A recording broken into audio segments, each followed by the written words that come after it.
Sejam bem-vindos ao nosso Jornal dos Eficientes. Aqui vamos falar sobre os direitos das pessoas com deficiência. Deixe um joinha e ative o sininho.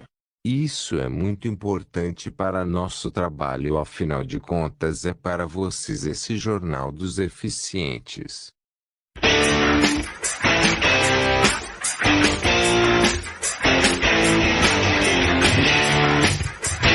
Graus. A ocorrência simultânea de qualquer uma das condições anteriores. Ponto 2.4. O laudo emitido pelo médico da autora, com dados objetivos de seu estado atual, reitera a posição da Junta Médica da CES, DF, de que sua condição visual não faz com que se enquadre como pessoa com deficiência, conforme os parâmetros definidos pela lei. 2.5. A Constituição Federal, no art. 37, inciso 8, preceitua que a lei reservará percentual de cargos e empregos públicos para as pessoas portadoras de deficiência e definirá os critérios de sua admissão. Não basta que a deficiência seja comprovada nas fases do certame, sendo imperiosa a comprovação também no provimento no cargo. 2.6. Nesse mesmo sentido, a Lei Complementar Distrital no 840/2011, dispõe que, art. 12.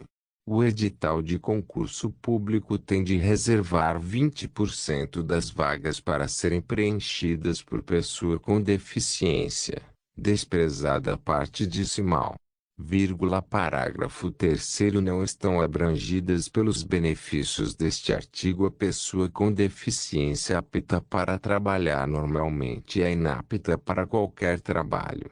2.7. Precedente deste Tribunal de Justiça. 1. A deficiência do candidato não conduz, de forma automática, o direito de ser enquadrado como deficiente para o desempenho do cargo almejado, já que o art. 4. I. do Decreto Federal 3.298/1999 dispõe que as deformidades estéticas e as que não produzam dificuldades para o desempenho de funções não serão enquadradas como deficiência física. Acordam 1.300.544, 07024530320208070018. Relator: João Egmonte, segunda turma civil. Data de julgamento: 11 de novembro de 2020. Publicado no PG, 29 de novembro de 2020.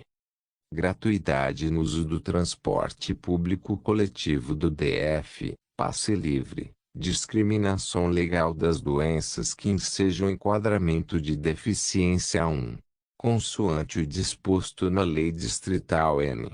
566/93, e considerado portador de deficiência física, para fins de fruição de gratuidade no sistema de transporte público de passageiros distrital, o cidadão que apresenta atrofia, ausência de membro ou sequela que impeçam ou dificultem os movimentos dos membros superiores, inferiores ou tronco, art. 1º, parágrafo 1º, inciso I. Não havendo discriminação legal das doenças ou lesões que ensejam enquadramento no conceito de deficiência física, encerrando a deficiência enquadrável na regulação legal, conceito jurídico indeterminado cujo conteúdo deverá ser preenchido à luz do caso concreto. 2.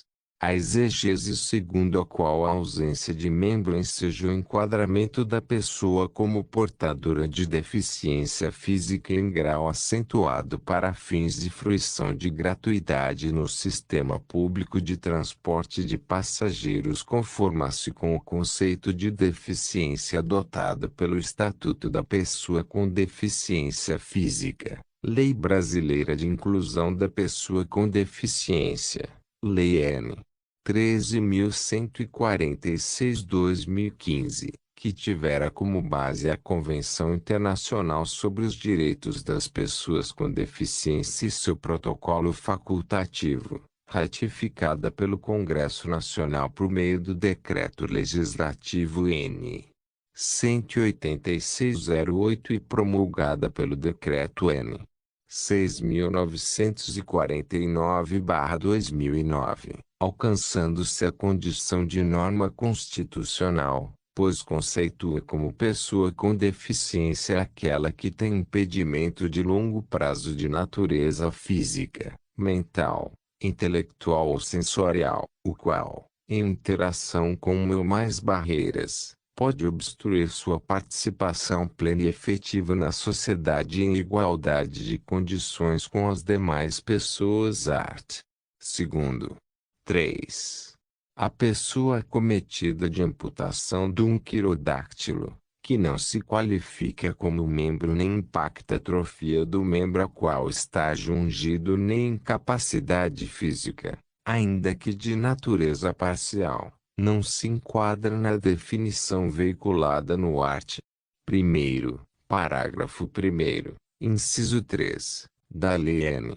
566/93, que alcança a pessoa portadora de deficiência física em razão de atrofia, ausência de membro ou sequela que impeçam ou dificultem os movimentos dos membros superiores, inferiores ou tronco, tornando inviável que seja beneficiária de gratuidade na fruição do serviço de transporte público de passageiros, pois reservada é a salvaguarda, em compasso com o tratamento diferenciado reservado à pessoa portadora de deficiência física, a quem padeça de deficiência ou debilidade física de natureza grave a ponto de afetar sua rigidez e destreza, merecendo tratamento diferenciado.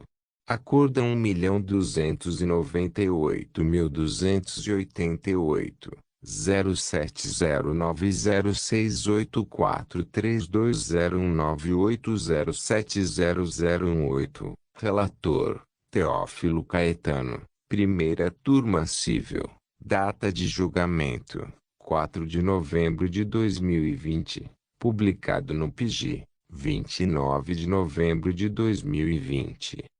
Ausência de acessibilidade em área de festa, show, portador de necessidades especiais, dano moral cabível. 6. Infere-se que a situação vivenciada pelo autor, conforme narrado na inicial, extrapola o mero aborrecimento e tem o condão de gerar abalo psíquico a repercutir intimamente na honra e dignidade do autor, ora recorrido. 7. Com efeito, é de se inferir que as res, ora recorrentes, não garantiram o direito de inclusão do autor, portador de necessidades especiais, no evento, conforme assegurado pelo Estatuto da Pessoa com Deficiência, gerando riscos à sua integridade física e violando os direitos da personalidade. 8.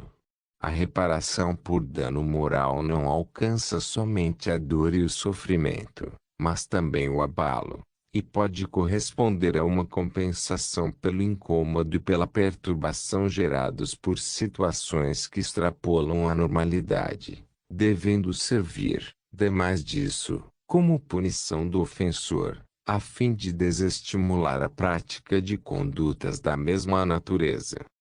Acordo 1.275.007, 075947420198070016. Relator, Edilson Enedino das Chagas, primeira turma recursal, data de julgamento, 14 de agosto de 2020, publicado no DJE, 11 de setembro de 2020. Concurso público, surdez unilateral, impossibilidade de concorrer às vagas destinadas aos portadores de necessidades especiais. O portador de surdez unilateral não se qualifica como pessoa com deficiência para o fim de disputar as vagas reservadas